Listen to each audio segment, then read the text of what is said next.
Meus amigos, foi sal, né? Foi sal, a verdade é essa. Eu mais uma vez dei mole, né? Aliás, dei mole não, né? Foi uma causa nobre. Eu tava hoje no enterro do meu sogro, né? Um momento bem complicado, mas vamos aqui dar continuidade porque eu tenho certeza que era o que ele gostaria. Eu não tive tempo de olhar o celular, tô gravando o vídeo agora, né? Eu voltei agora há pouco do enterro. E aí fui olhar as redes sociais, já tá vendido todos os ingressos. Tem mais nada. Vou ter que assistir da TV de novo. Mas é bom que eu acompanho com vocês aqui, né? A galera gosta muito de conversar, tem aquela resenha no pós-jogo. Muita gente que tá fora do estado, tem muita gente que é fora da cidade ali, que também não vai conseguir ir pro jogo, porque é aquilo, né? Jogo no Bainão é um estádio maravilhoso. Eu tenho ótimas lembranças. Eu entro no Bainão, me sinto bem, me sinto como se eu estivesse entrando na minha casa mesmo. Mas é um estádio pequeno pro Remo hoje, né? Precisa ter uma reforma, uma ampliação do estádio para ter pelo menos 20, 25 mil pessoas, né? Que é o mínimo que o Remo precisa ter de um estádio. Agora que o Remo está voltando à elite do campeonato, o Remo precisa ter um estádio onde ele possa mandar os seus principais jogos, onde esse estádio tem que ser um verdadeiro alçapão para o Remo. Então, o Bainão com certeza será isso contra a Chapecoense no domingo, mas é aquilo, só alguns poderão acompanhar de dentro do estádio. Os demais, com certeza, acompanharão pela TV, mas é aquilo, ninguém vai deixar de torcer, ninguém vai deixar de apoiar o Remo nesse momento. Bom, gente, antes da gente falar sobre as informações do Remo aqui, né, eu preciso falar uma coisa aqui que tá me deixando bem preocupado.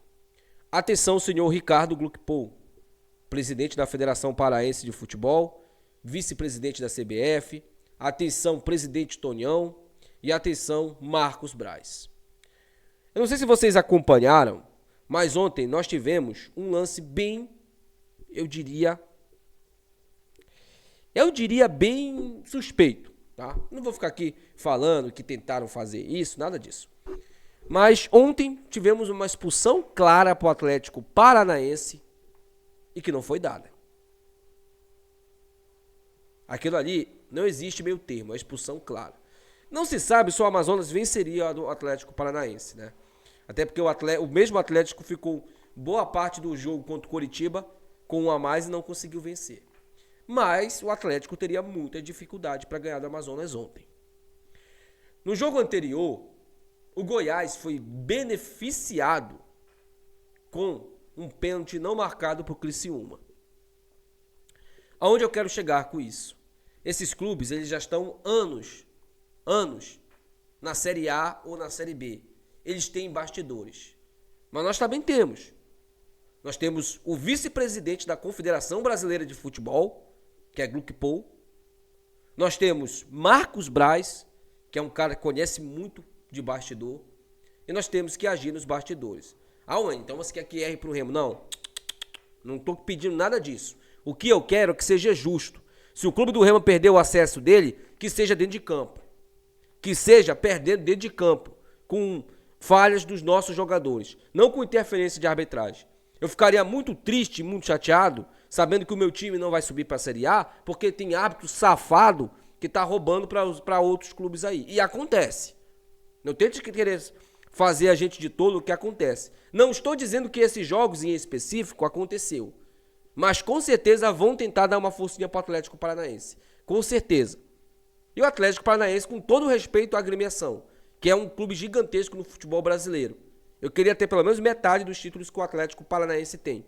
Esse sim é um clube que o Remo tem que seguir de espelho. Porque é um clube que se reestruturou, é um clube que brigou pelas competições que podia brigar, ganhou a Copa do Brasil, ganhou 2 Sul-Americanas e hoje é sim, está no rol dos grandes clubes do futebol brasileiro. É esse clube que o Remo tem que se espelhar. Porém, se o Atlético Paranaense quiser subir, vai ter que subir na bola. Vai ter que ganhar dentro de campo. E agora vai ter uma guerra contra o Goiás, né? Vamos ver como é que vai ser. Porque Atlético Paranaense e Goiás promete esse jogo na rodada. Mas o nosso jogo também é um jogaço. Porque é simplesmente o vice-líder da competição, a Chapecoense. Que campanha da Chape, né? E o terceiro colocado, o Clube do Remo. Detalhe interessante, tá? 2 times invictos a 6 jogos. O Clube do Remo nos últimos 6 jogos, 6 vitórias. A Chape nos últimos 6 jogos, 5 vitórias e um empate. O Remo, a melhor campanha nesses últimos 6 jogos e a Chape a segunda melhor campanha. Então são duas equipes que estão voando nessa reta final de Série B do Campeonato Brasileiro. Eu acompanhei a Chape e Goiás, e o time da Chape é um time muito perigoso. É um time que já sabe o que fazer dentro de campo, já sabe o que explorar, né? É um time muito bem treinado ali pelo o nosso querido Dalpozo. E a gente precisa estar de olho nesse time aí, porque ontem nenhum dos jogadores que estavam pendurados da Chape tomaram amarelo. Todos irão pro jogo contra o Clube do Remo. Até é bom, né? Que a gente mede nossas forças aí com provavelmente a melhor equipe que a gente vai enfrentar nessa reta final. Não tô dizendo que as outras são ruins, tá? Mas a Chape, sem dúvidas, ela é melhor hoje que o Novo Horizontino, ela é melhor hoje que o Goiás e ela é melhor hoje que o Avaí. Então, a Chape, desses 4 jogos, sem dúvidas nenhuma, é o jogo mais difícil pro Remo. Não quer dizer que o Remo não tem que levar os outros a sério. Até conquistar o acesso, até o acesso estar nas nossas mãos e não escapar mais, nós temos que levar todos os adversários a sério. E isso inclui todo mundo na reta final. Deixa eu falar aqui, gente, sobre o Ronaldo Trovão, né? Hoje o Remo fez uma homenagem merecidíssima ao Ronaldo Trovão, um ícone da torcida do Clube do Remo, não só por ser o representante ali da Trovão Azul, mas por ser um dos torcedores mais leais que eu vi vestindo a camisa, que eu vi ali, né? Como torcedor do Clube do Remo. Eu tive a alegria e o prazer de conhecer o grande Ronaldo Trovão. Conversei com ele, inclusive, no jogo Remo e Mucura, né? No clássico. Eu encontrei com o Ronaldo Trovão, troquei uma ideia com ele ali, né? Ele tava esperando a galera da bateria chegar, tudo mais. Aquele velho ícone que ele já é. Mas eu tenho algo para falar do Ronaldo Trovão aqui, que eu acho que pouca gente sabe, ou pouca gente lembra, tá? Mas se o Bainão hoje ainda pertence ao Clube do Remo, se o Bainão não foi vendido por um bando de safado, de ave de rapina que estava no poder naquela época, o Ronaldo Trovão foi um dos cabeças por impedir isso. Eu não sei se vocês lembram, a galera aí mais nova não vai lembrar, mas 2011, se eu não estou enganado, a gente dormiu, o Bainão era nosso. A gente acordou, o Bainão estava vendido. É isso mesmo. Bando de mau caráter da época, que já tinha sugado tudo que poderia ter sugado do Remo, queria vender o nosso querido estádio. E o Ronaldo Trovão, com outros torcedores também, estiveram lá na frente da sede no outro dia para impedir esse absurdo. Para impedir que isso acontecesse. E que bom que não aconteceu. Hoje nós temos o nosso estádio. E o Ronaldo Trovão merece toda a homenagem, sim, do Clube do Remo, porque ele representa uma boa parte do torcedor, esse amor incondicional que a gente tem pela instituição. Bom, gente, o Remo se reapresentou hoje, já está se preparando para enfrentar a Chape.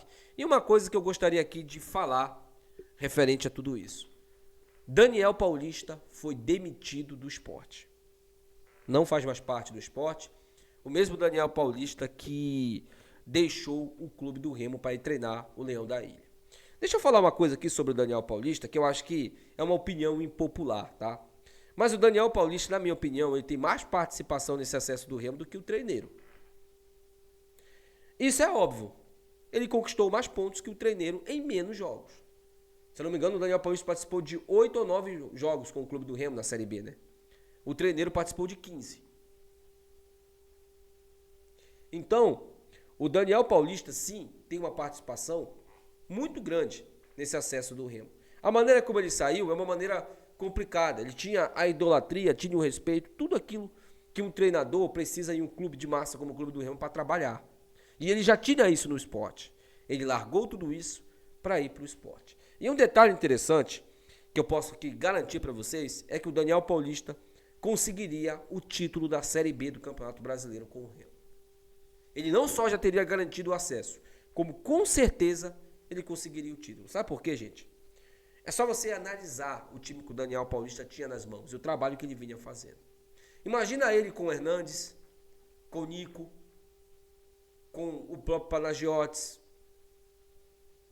Natan Camargo. Imagina ele com esses caras. Imagina.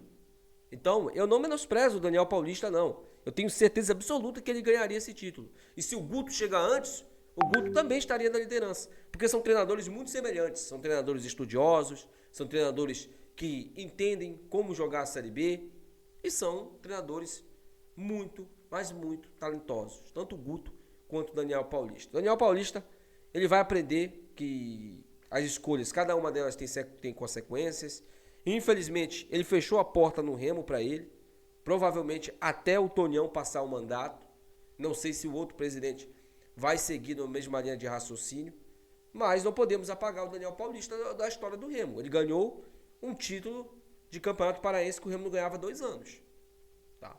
Em cima do nosso filho. Então, ele tem sim que ser lembrado. Eu acho assim, que tem torcedor que ficou chateado com a saída dele, mas o cara é profissional, né? O cara é profissional e a gente sabe que essas questões aí, elas acontecem. Bom, sobre o time, né? Temos aí alguns jogadores que podem brigar por essa vaga em aberto do Panagiotti. O Panagiotti não vai jogar esse jogo. E aí nós temos Pavani, Natan e o nosso querido Natan Camargo disputando essa vaga. Wayne, quem você colocaria? Eu colocaria o Pavani. Eu colocaria o Pavani. Quem você acha que o Guto vai botar? Eu acho que o Guto vai botar o Natan Pescador. O Natan Camargo tem futebol para ser titular no clube do Remo, mas no lugar do Pedro Castro.